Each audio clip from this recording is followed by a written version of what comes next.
طلاب کرام، بغیر کسی تمہید کے چونکہ ہمیں جانا ہے، وہاں بھی پہنچنا ہے اور 9 بجے وہاں کا وقت ہے۔ امام فرماتے ہیں کہ جس نے فاطمہ کی معرفت حاصل کیا،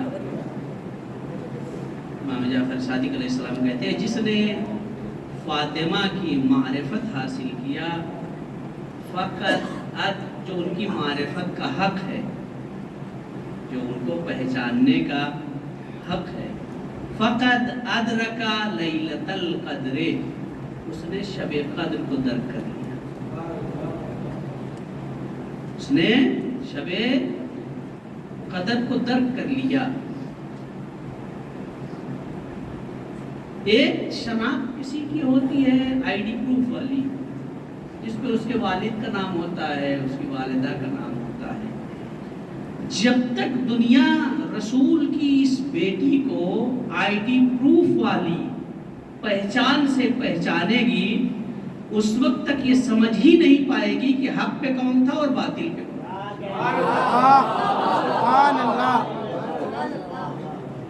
تو جب ان کی منزلت سمجھ میں آ جائے،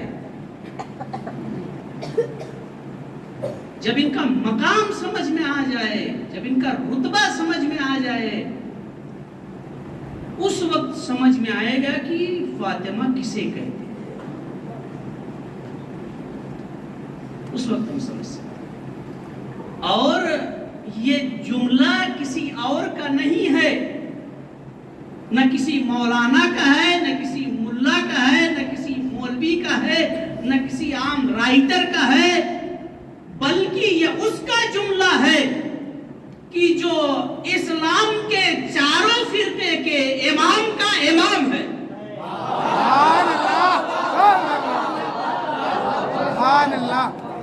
جب شاگردوں نے بغاوت کیا تو نیا مسلک بنا لیا، تو پتا چلا کہ استاد کی بغاوت میں جو مسلک بنے وہ باطل کے سوا کچھ نہیں ہوتا۔ یہ شاگردوں نے بغاوت کیا اور بغاوت کر کے ایک نیا مسلک بنایا، لیکن کوئی بھی ان کی شاگردی سے منحرف نہیں ہوا یہ کہہ کے کہ ہم نے پڑھا نہیں ہے، بلکہ یہ جملہ کہا لولا سنتان لہلک النعمان، اگر 2 سال یہ درک نہ کیا ہوتا امام صادق کی بارگاہ میں تو نعمان ہلاک ہو جاتا۔ یہ چھوٹے بچوں کے چاروں کیا سمجھ میں آئے گا نعمان کون ہے؟ جب پڑھنا تو سمجھ لینا، سلوات پڑھے محمد۔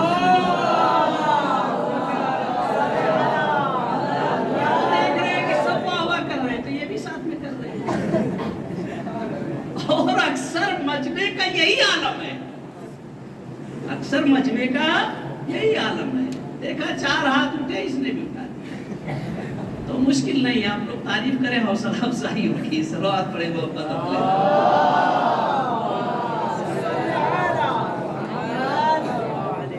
سنیں جتنی دیر گفتگو ہے سنیں، امام کیا کہتے ہیں؟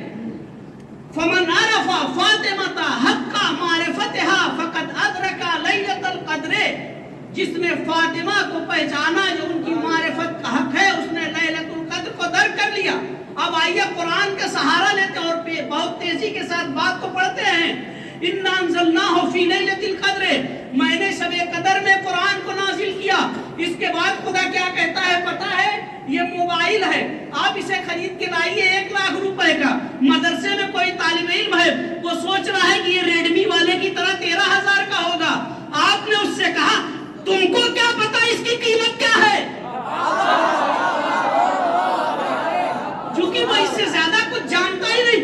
خدا نے کہہ تو دیا میں نے شب قدر میں قرآن کو نازل کیا، لیکن ذہن انسانی کو جھنجھوڑنے کے لیے ایک مرتبہ کہا کہ یہ کہیں عام راتوں کی طرح شب قدر کو نہ سمجھ لے، کہا وما ادراک ما لیلۃ القدر۔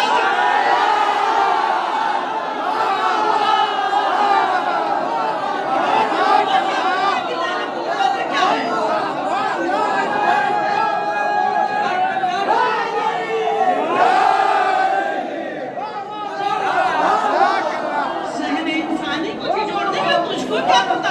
تو عام راتوں کی طرح اس رات کو بھی ایک لہو و لعب کی رات سمجھتا ہے، اور آج تک مسلمان یہی سمجھ رہا ہے شب قدر کو نہاری میں گزار رہا ہے، کلوچے میں گزار رہا ہے، بریانی میں گزار رہا ہے۔ اور خدا کہہ رہا ہے وما ادراک ما لیلۃ القدر، تمہیں کیا پتا کہ لیلۃ القدر کیا ہے؟ پروردگار تو ہی بتا دے لیلۃ القدر کیا ہے۔ کہا لیلۃ القدر خیر من الف شہر، 1000 راتوں سے نہیں 1000 مہینوں سے بہتر ہے۔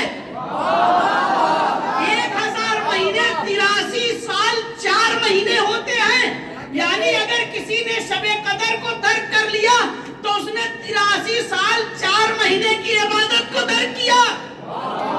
اور خدا ابھی بھی کہہ رہا ہے کہ یہ رات جو 83 سال 4 مہینے کی ہے، شب قدر اس سے بھی افضل ہے۔ یعنی کتنی بھی کوشش انسان کرنا چاہے حقیقت شب قدر کو پہچان نہیں سکتا۔ دنیا کتنی بھی طاقت لگا دے کہ فضیلت زہرائے مرضیہ کو پہچان لے، اسے پہچان نہیں سکتی۔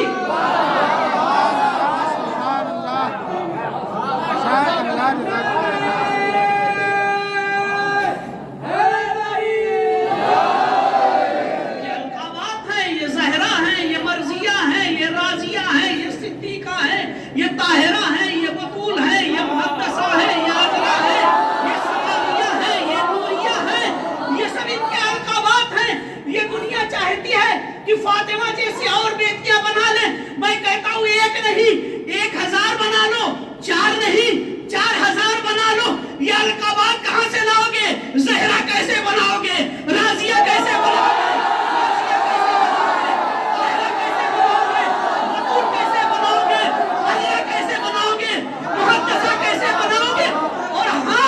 اس میں کوئی تعجب نہیں کہ تمہیں بنانے میں بڑی مہارت حاصل ہے۔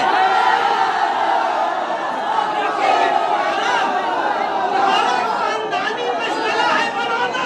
ارے تم کو وہ قوم ہو کہ جو اسلام آنے کے پہلے صبح خدا بناتے تھے، شام میں کھا جاتے تھے۔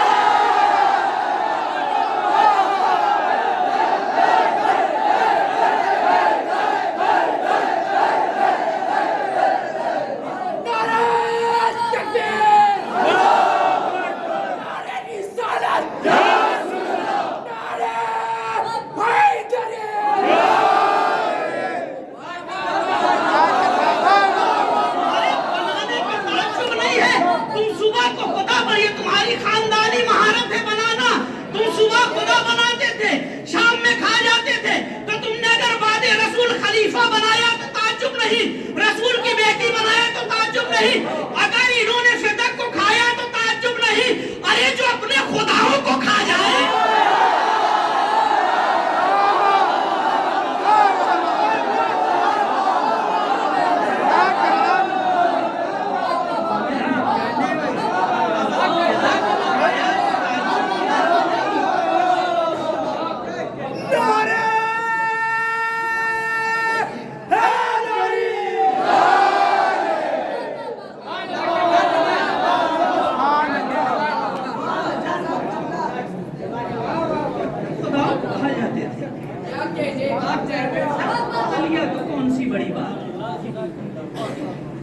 شہزادی کی معرفت اگر حاصل کرنا ہے تو قرآن کے پاس کسی کو پہچاننے کے لیے اس کے صرف جو آئیڈینٹی ہے آدھار کارڈ والی وہ کفایت نہیں کرتی۔ اس کے دوست، اس کے پڑوسی، اس کے رشتہ دار، تو ہم شہزادی کی شناخت کے لیے سب سے پہلے خدا سے شروع کرتے ہیں جس نے ان کو خلق کیا ہے، چونکہ جس نے خلق کیا وہی بہتر جانتا ہے کہ ان کی حیثیت کیا ہے۔ تو آئے قرآن کی طرف چلتے ہیں ان کی معرفت حاصل کرنے کے لیے۔ تو قرآن نے اس ایک خاتون کو اس ایک تنہا خاتون کو نساءنا کا مصداق بنایا ہے۔ یہ خاتون اکیلی ہے لیکن مصداق نساءنا ہے۔ خاتون ہیں کہ جس کے ہاتھ کی پکائی ہوئی روٹیاں آسمان پہ گئی اور روٹیوں کو دینے کے بعد 3 دن یہ نہیں کہا گیا. آیت کہتی ہے کہ ہم جو کھانا دیتے ہیں وَيُطْعِمُونَ الطَّعَامَ لِوَجْهِ اللَّهِ، ہم نے صرف یہ اللہ کی خاطر دیا ہے. ایسا کو یہاں سے پہچان سکتے ہیں. اگر ان کو پہچاننا ہے تو امام کا وہ جملہ دہرانا پڑے گا کہ نحنو حجت اللہ علی الخلق، ہم اللہ کی حجت ہیں مخلوقات پر. وہ فاطمہ حجت علینا، اور میری دادی فاطمہ ہم سب کے اوپر حجت ہیں. یعنی تمام امام واجب الطاعت ہیں تمام مخلوقات کے لیے، اور تمام اماموں کے لیے واجب الطاعت زہرا مرضیہ کی ذات ہے.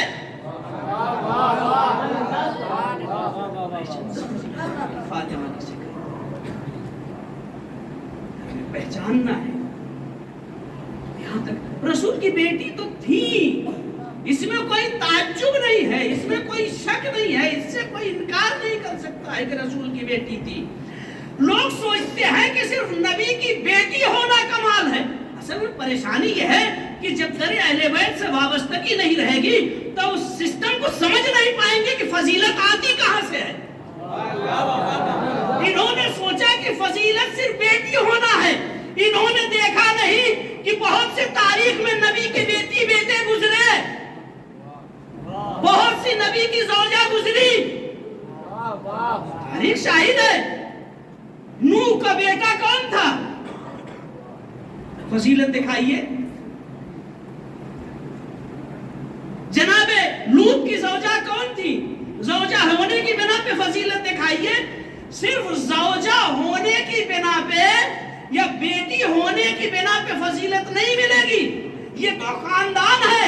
قرآن کہتا ہے اِنَّا خَلَقْنَاكُمْ شُعُوبًا وَقَبَائِلَ، میں نے تم کو گروہ اور قبیلوں میں بانٹا ہے تاکہ پہچانے جاؤ کہ کون ہو، کہاں کے ہو.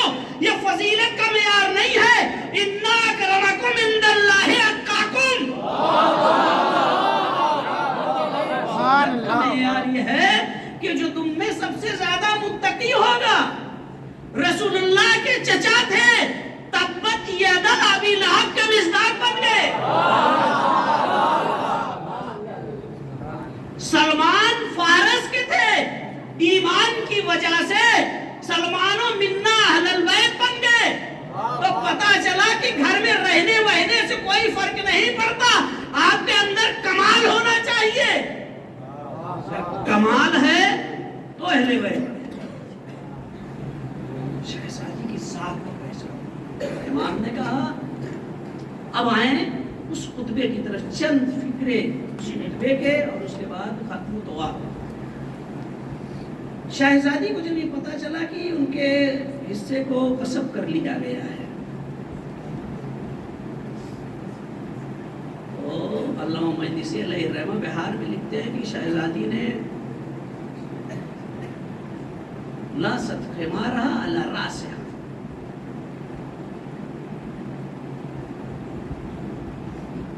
اپنے سر کے اوپر دوپٹہ، اوڑھنی، دوسری جو بھی اس کو کہہ لیں اپنی زبان میں، اس کو لپیٹا، اوڑھا اور ایک عبا پہنی جو مکمل جسم کو چھپا رہے ہیں. اپنے ساتھ کچھ عورتوں کو لے کر کے مسجد گئی. جب مسجد شہزادی پہنچی تو مسجد میں ایک پردہ کھینچا گیا. اس طرف اصحاب، اس طرف شہزادی، اور شہزادی بیٹھی.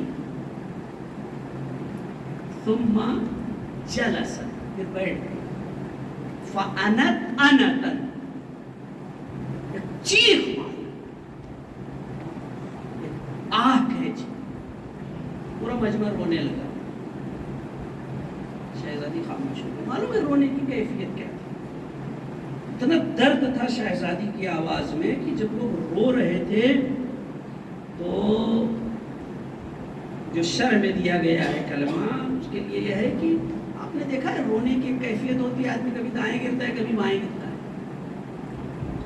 بالکل رونے سے نگاہ یہ والی کیفیت جو لوگ مجمع رو رہا تھا شہزادی کی جیت کی. اس کے بعد شہزادی خاموش ہو گئی، مجمع خاموش ہوا، پھر شہزادی نے خطبہ پڑھنا شروع کیا. جیسے خطبہ شروع کیا پھر لوگ رونے لگے، تھوڑا سا مہلت دیا شہزادی نے، سب خاموش ہو گئے. آپ خطبے کو پڑھیں گے تو شروع ہوتا ہے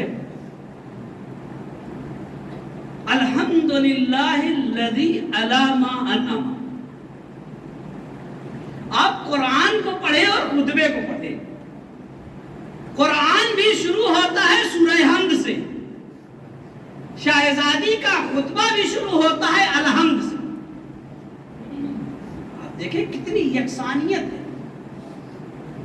الحمدللہ الذی علی ما انعم وَلَهُ الشُّكْرُ عَلَى مَا أَلْهَمَ وَالثَّنَاءُ بِمَا قَدَّمَ مِنْ عُمُومِ نِعَمٍ ابْتَدَعَهَا وَسُبُوغِ آلَاءٍ أَسْدَاهَا وَتَمَامِ مِنَنٍ أَوْلَاهَا جَمَّ عَنِ الْإِحْصَاءِ عَدَدُهَا وَنَا عَنِ الْجَزَاءِ أَمَدُهَا.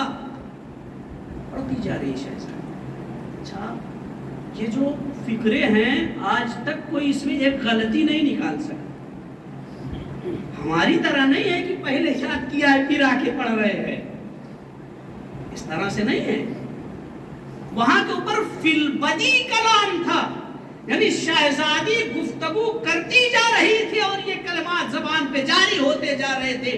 اس طرح کا خطبہ اسی سے صادر ہو سکتا ہے جو اللہ کی طرف سے بھیجا گیا.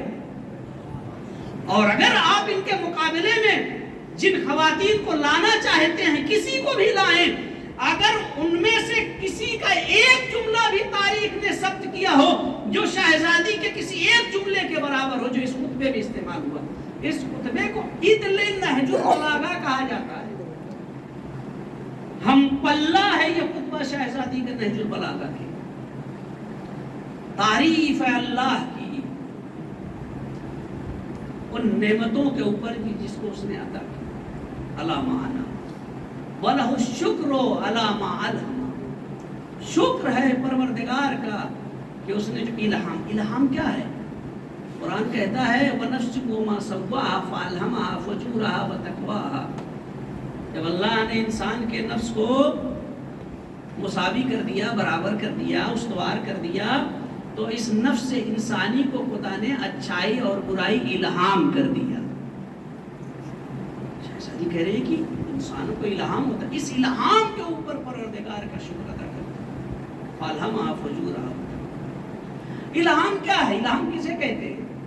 ہندی میں الہام کی تعریف کریں، ہندی والے کہتے ہیں منشیہ کے ہردے میں ایشور کی اور سے آئی ہوئی بات کو الہام کہتے ہیں. اچھا یہ کیسے پہچانے کہ یہ ایشور کی اور سے بات آئی ہے منشیہ کے ہردے میں؟ یہ چھوٹوں کو نہیں پتا. منشیہ یعنی انسان، ایشور یعنی اللہ، ہردے یعنی دل. تو منشیہ کے ہردے میں ایشور کی اور سے آئی ہوئی بات کو الہام کہتے ہیں. تو یہ کیسے پتا چلے کہ یہ جو ہمارے دل میں بات آئی ہے یہ الہام ہے یا وسوسہ شیطانی ہے؟ امام علی نے خود معیار بتا دیا، کہا ہر چیز کے لیے اپنے نفس کو میزان بنا دینا. ہر چیز کے لیے اپنے نفس کو میزان بنا دینا. اگر وہ تمہیں اچھی لگتی ہے تو سمجھ لو کہ تمہارے ساتھ اگر وہی فعل انجام دیا جائے اور تمہیں پسند آئے گا تو سمجھ لو کہ یہ اللہ کی طرف سے ہے. شکر ادا کر. شکر کے 3 مرحلے ہیں. نعمت کے اوپر بھی گفتگو کرنی آخر میں کریں گے. شکر کے 3 مرحلے ہیں. قرآن کہتا ہے لَإِن شَكَرْتُمْ لَأَزِيدَنَّكُمْ وَلَإِن كَفَرْتُمْ. اچھا مزے کی بات پتہ ہے کیا ہے؟ آپ چندہ لینے جائیے، کبھی کوئی چندہ دینے والا یہ کہتا ہے کہ آپ جب اگلی بار چندہ لینے آئیے گا تو تھوڑا القابات بڑھا دیجئے گا.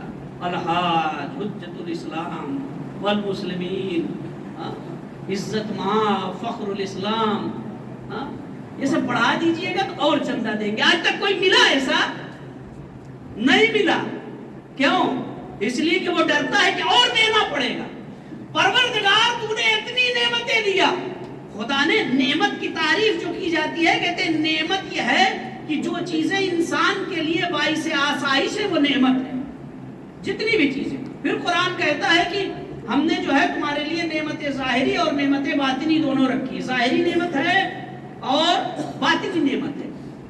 یہ تمام نعمتیں ہیں.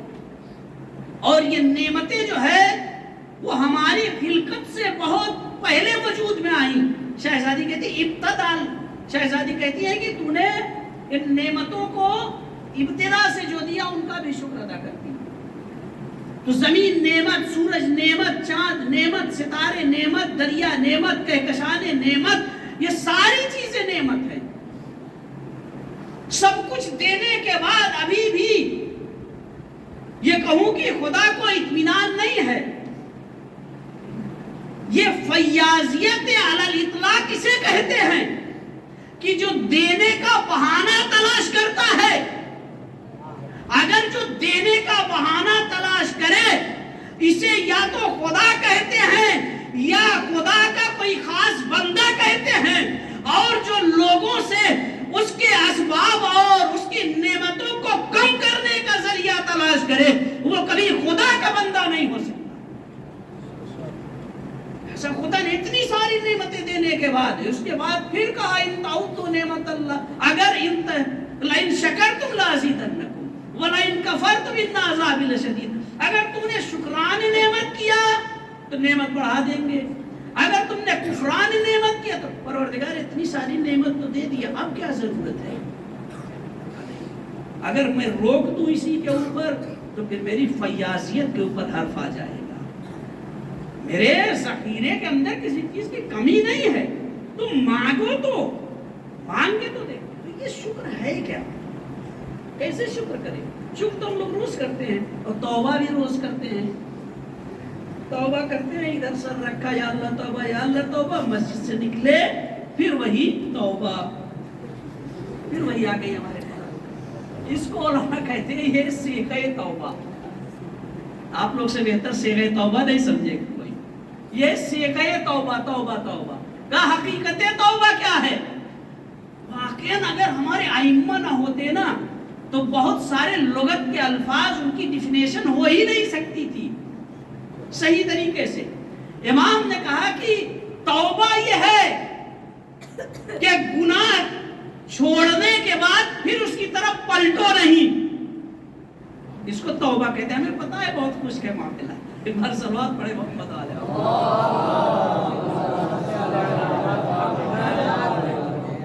کا توبہ یہ ہے. تو شکر کیا ہے؟ شکر کے علماء کہتے ہیں 3 مرحلے ہیں. شکر لفظی ہے، شکر قلبی ہے، شکر عملی ہے. یہ شکر لفظی کیا ہے؟ یہ جو ہم کہتے ہیں مولانا شکریہ، 1 گلاس پانی دیا کہا شکریہ، یہ ہے شکر لفظی. قرآن کہتا ہے لئن شکرتم لازیدنکم ولئن کفرتم ان عذابی لشدید. اگر تم نے شکران نعمت کیا تو ہم نعمت کو اور بڑھا دیں گے. اگر کفران نعمت کے تو کون والے شکر کے اوپر نعمت کا اضافہ ہوگا؟ کون سا شکر کرنا؟ شکر لفظی، دوسرا شکر قلبی، تیسرا شکر عملی. شکر لفظی یہی شکریہ. شکر قلبی یہ کہ ہمیں جتنی نعمتیں ملتی ہیں ہم سب کے اوپر اپنے دل میں یہ خیال لائیں کہ یہ پروردگار کی طرف سے، یہ خدا کی طرف سے. شکر عملی کیا ہے؟ شکر عملی امام جعفر صادق علیہ السلام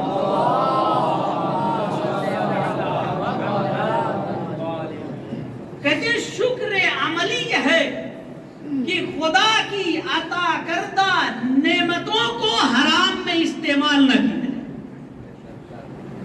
اسے شکر عملی ہے. امام میں سجاد علیہ السلام رسالت الحقوق میں ہر ایک چیز کے حق کو بیان کرتے ہیں. زبان کا حق یہ ہے، آنکھ کا حق یہ ہے، کان کا حق یہ ہے، ہاتھ کا حق یہ ہے. تمام حقوق کو امام بیان کرتے ہیں کہ ان کا حق ادا کیا جائے. ہاتھ کا حق یہ ہے کہ اس سے کسی کو ستایا نہ جائے، اس سے مظلوم کی حمایت کی جائے. زبان سے کسی کو برا نہ کہا جائے، اس کے اوپر باطل کو نہ لایا جائے. دل کا حق یہ ہے کہ اس دل میں محبت خدا اور آل محمد کی محبت کے علاوہ اور کسی کی محبت نہ آنے پائے. اگر اس دل میں ان کی محبت کے سوا اور کسی کی محبت آتی ہے تو اس کا مطلب کہ ہم دل کا حق ادا نہیں کر رہے.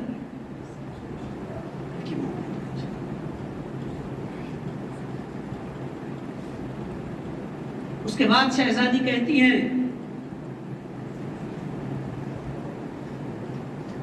ایک بار صلوات پڑھے محمد اور آل محمد.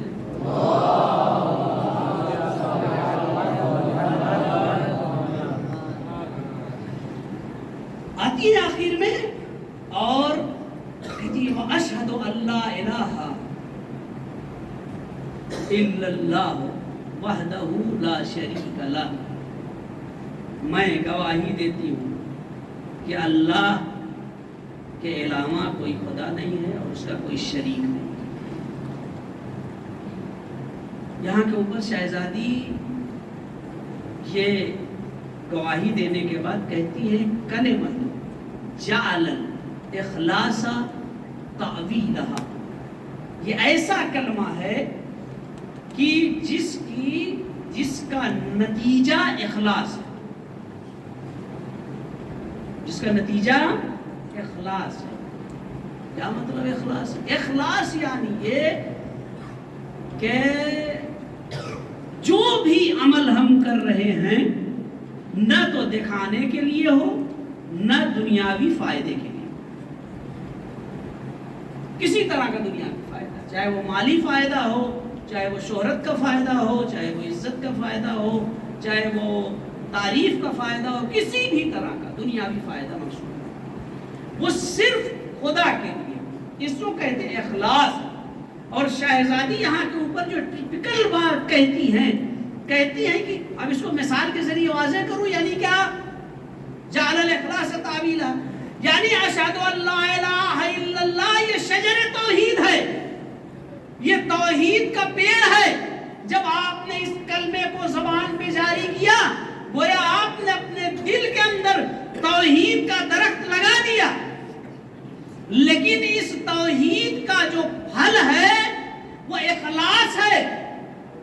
اگر یہ درخت ہم نے اپنے دل میں لگایا لیکن ہمارے عمل میں اخلاص نہیں پیدا ہو پایا, ہم نے مجلس اس لیے پڑھا کہ ہماری تعریف ہو, ہم نے اطعام اس لیے کیا کہ ہماری تعریف ہو, یہ چیزیں اگر ہم نے کیا تو اس کا مطلب یہ ہے کہ یا تو ریا آئی یا تو دنیاوی فائدہ ذہن میں آیا, پھر اخلاص نہیں رہا. اور اخلاص نہیں رہا یہ ایسا ہی ہے کہ جیسے پیڑ تو ہے اس میں پھل نہیں لگا, اور بغیر پھل کے درخت کو گاؤں والے کاٹ کے پھینکتے ہیں اس کے ہوا اور اس کا کوئی کام نہیں ہوتا. ہمیں یہ دیکھنا پڑے گا کہ ہمارا جو عمل ہے اس کے اندر اخلاص کا پھل لگ رہا ہے یا نہیں لگ رہا ہے. کہیں ایسا تو نہیں کہ سب کچھ دکھاوے میں چلا جا رہا ہے. ہم پتہ چلا کہ درس بہت پڑھ رہے ہیں لیکن وہ اپنے ہم کلاسی کو پریشان کر رہے ہیں. درس اخلاق نہیں پڑھیں گے. صلوات پڑھو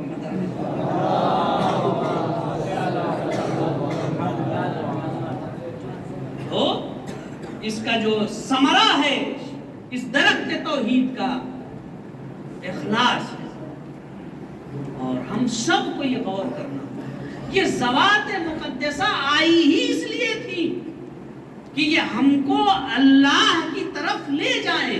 شہزادی نے اسی کے اندر بتایا رسول اللہ کی بعثت کا مقصد, وہ تمام چیزیں بتائی ہیں. بس میرے عزیزو یہیں کے اوپر گفتگو کو تمام کرنا ہے چونکہ ہمیں جانا ہے. تو شہزادی نے کیا کہا؟ نعمت, اللہ کا شکر ادا کرتی ہوں اس کی نعمتوں کے اوپر. میرے عزیزو ساری چیزیں نعمت ہیں. زمین نعمت, آسمان نعمت, چاند نعمت, ستارے نعمت, دریا نعمت, بہشت نعمت, ساری چیزیں نعمت ہیں. لیکن کسی بھی نعمت کو دینے کے بعد خدا نے یہ نہیں کہا کہ آج نعمت کو تمام کر دیا. ساری نعمتیں خدا نے دیا, 1,24,000 انبیاء کی نعمت خدا نے دیا, لیکن یہ نہیں کہا کہ آج میں نے نعمت کو تمام کر دیا. خداوند عالم نے انسان کو خلق کیا تو یہ کہا کہ وَلَقَدْ خَلَقْنَا